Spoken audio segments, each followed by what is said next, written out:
آج کی ویڈیو میں ہم آپ کو بتائیں گے محرم الحرام کے مہینے میں کون سے کام سنت سے ثابت ہیں اور کون سے کام آپ کو نہیں کرنے چاہیے۔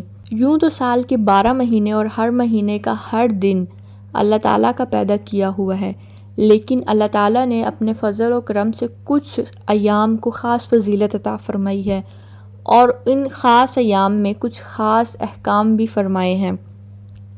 سورہ توبہ کی آیت نمبر 36 میں اللہ تعالیٰ نے محرم کے مہینے کو حرمت والا مہینہ قرار دیا ہے۔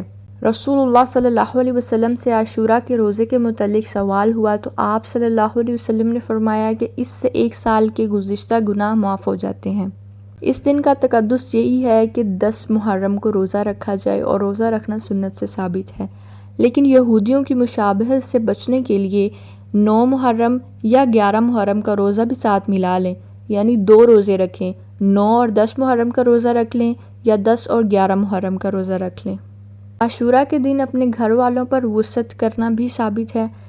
حضرت عبداللہ بن مسعود رضی اللہ تعالیٰ عنہ سے روایت ہے کہ رسول اللہ صلی اللہ علیہ وسلم نے فرمایا، جو شخص وصعت کرے اپنے عیال پر عاشوراء کے دن، اللہ تعالیٰ سال بھر اس پر وصعت فرماتے ہیں۔ طبرانی کی روایت ہے، یعنی عاشوراء کے دن اپنے گھر والوں پر وصعت کریں، رزق کی وصعت کریں۔